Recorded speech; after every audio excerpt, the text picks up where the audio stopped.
We are at the Antiques Roadshow in Rochester. In the background, we can hear the excited "we are on TV" buzz of inane chatter and the odd bump as some object is placed on a table. Anthony, let's call him Tony, is talking to a disinterested cameraman. Here we go again. I suppose I've got to entertain these brain-dead, small-minded, greedy uncles and aunties. What a way to earn a living, chatting up zombies. It's a bloody good living, though, very remunerative. I'm on. Hello again, antiques aficionados. We are in the fabulous town of Rochester. Let's see, this table here seems especially interesting. And this gentleman is... Knowles. Knowles. Unusual. Is that your first name? No, Anthony, that's Noel, but you can call me Knowles. Fascinating. I am Anthony, but you can call me Tony. Now, what we have here is a box, not just any box. It's decorated exquisitely, black and gold enamel, and the top is almost unbelievably conceived. There is a circular, perfectly fitting separation divided into 6 segments. Oh dear, I can't seem to open it. Not surprising, because I've never seen anything like this before. You've got the wrong end of the stick, Tony. It doesn't open like a shoebox. You just press there. Truly amazing. Just here? Yes. Fabulous! So, here goes. Well, I never. The circle is circulating and aperture is opening up and now spiraling up, as all our viewers can see, a primitive black, I would presume carved ivory figure, standing proud, and in more ways than one. My goodness, you are a very naughty Knowles to spring this phallic object upon us. We are a family show, you know, Knowles. It's only a carving. Just as well, boys and girls, it's only a carving. Nevertheless, I feel compelled to cut... No, don't touch it. Too late. I was very gentle. I do know what I'm doing. Have I broken a taboo or something? I'll say so. You'll never make love again. You have become impotent. In this game, we learn not to be superstitious. Civilization has moved on. You have become impotent. Steady on, dear boy. I think my lovely wife Sophia would have something to say about that. Well, never let it be said that this show isn't full of surprises. I might have to ask our producers for danger money. Now, let's move back to this extraordinary antique, which reminds me very much of Picasso's African period. It's nothing to do with Picasso. Quite so, quite so. Obviously indigenous to Africa. May I ask where it originated? I have no idea, but I picked it up at an open-air market in Lagos, Nigeria. And can I ask how much you paid for it? In our money, about 20 quid. An absolutely tremendous bargain. Perhaps bargain of the century. I would estimate that it's worth at least £5,000. Knowles, it's been a real pleasure meeting you, but time to move on. Goodbye, Tony. Sorry about your loss. My loss? Your impotence. Yes, well, ladies and gentlemen, isn't he a card? Hello, imaginary audience. I can't help talking to you. You're a poor substitute, but all that I have now. It's 6 months since the debacle at Rochester. I got into a lot of hot water. It was a live broadcast. Not my fault. I was ambushed by that Knowles chap. How was that my fault? Over 700 complaints, mainly from parents. I was suspended and then brought back, but due to some related personal problems, my confidence was shot through, and pretty soon I was replaced. I'm still financially viable, though. I received a generous severance compensation from Nabib. I bought an antique shop in Tilbury. So here I am, home, from working in my shop, trying to save my marriage. I have 2 daughters at college to think of. Since Rochester, I have failed to fulfill my obligations, and Sophia has been suffering, and this has been the most unbearable thing for me. Unbearable. So painful that I've even considered putting an end to it all. Ah, here he is now. However, this is the modern age of pragmatism, so I think it was me, I suggested to Sophia that she take a lover, but I'm not a fool. I insisted that she used an agency for that sort of sexing, so that it could never become anything serious, and I insisted that it had to be someone beneath her, so to speak. Out of my car now, I'm heading towards my front door to check out the very first assignation of this most miserable but practical arrangement. A key is turned, and Tony opens the front door and enters the living room. Hello, darling. This is Terry. Good evening, Terry. Has Sophia explained all the rules to you? Yes, sir. Stand easy, young fellow. No need to be formal. Yes, sir. Anthony. Call me Tony. Yes, Tony. Twice a week, only at the house and not in the main bedroom. Excellent. What's your day job, Terry? I work at the Amazon warehouse in Tilbury. Good. Well, someone has to. Well, dearest one, everything seems in good order. I'll be back about 11. That gives you, let me see, about 3 hours? Can't we make it 11:30? No, darling, I'm not for being taken advantage of. As you say, dear.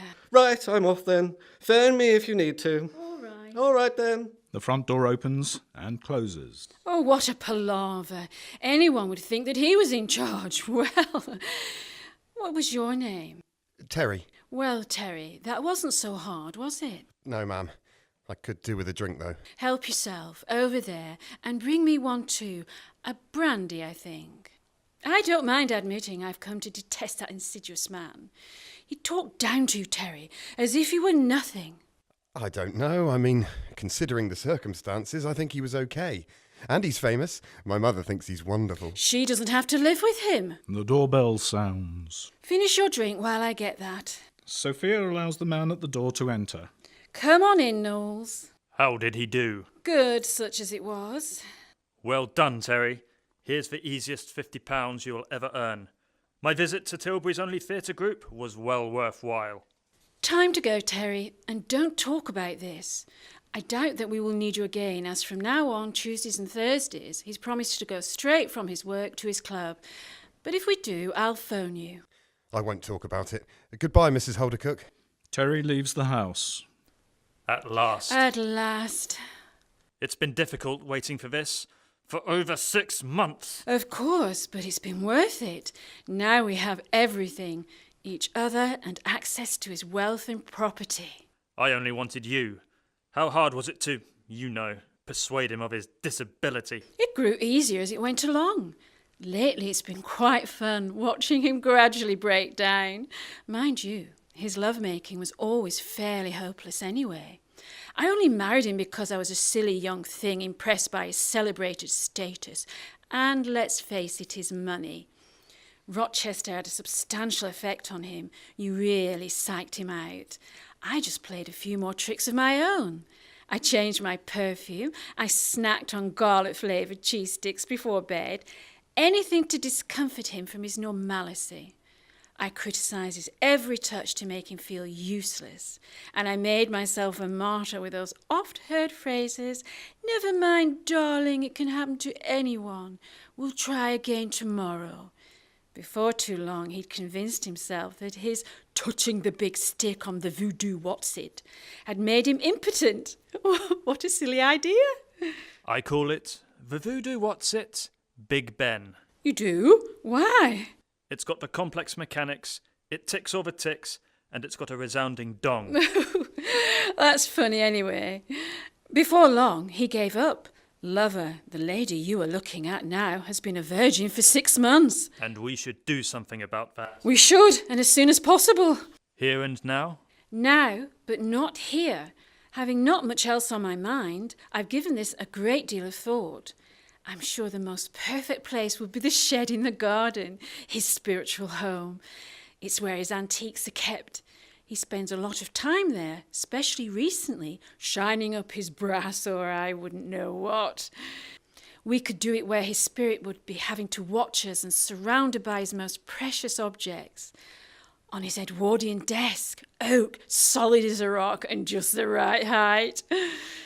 Another thing, it's virginal territory, and I am one, almost. Exquisite idea, is it not?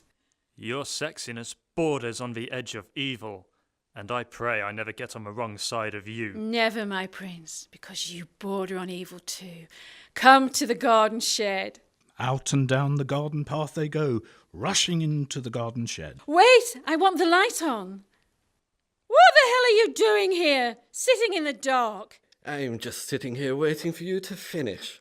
I wanted to be near in case he abused you in any way, in darkness, so you wouldn't... Who is that behind you? That's not Terry.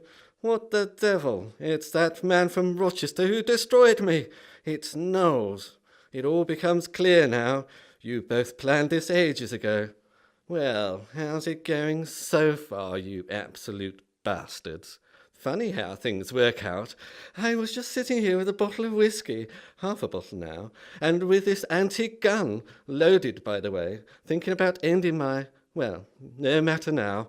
And then who should rush in but the very tormentors who have brought me to this? This isn't you, Tony. I think it is the last time I checked. Don't just stand there gawping, Knowles. Do something. What? He's got a gun. And it's pointed straight at you, Knowles. It's a bloody antique and it won't even work, for Christ's sake. You once told me you could kill a man with your bare hands. Tony, you don't want to do this? Anyway, it was her idea. You lying swine. Tony, I swear it was his. You're looking at the rest of your life in prison. I don't think so. I think I'm looking at death. The first gunshot rings out. Not me as well, Doc. A second shot. The third and final shot. It's me again, still talking to my imaginary friends. I'm not a ghost, no such thing. I'm just incompetent with a gun. I lost half an ear. Perhaps I should take up painting. How I managed to kill the other two, well, I consider that to have been a miracle.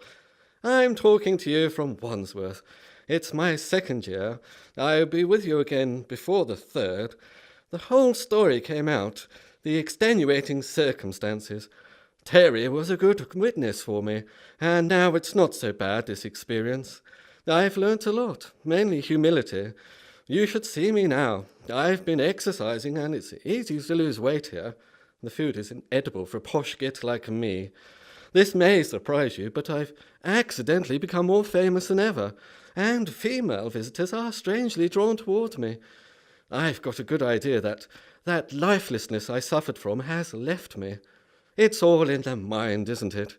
I've got a chance to begin to live well again, and wiser now. I think it's a good chance. Antiques with Knobs On, a radio play by Dave Patchett, produced by Peter Gardner. Anthony Holder-Cook was played by Tristan Wolfe, Knowles by Anthony Squires, Sophia Holder-Cook by Kath Newman, Terry by Neil James, and the commentary by Geoffrey Ferdinand.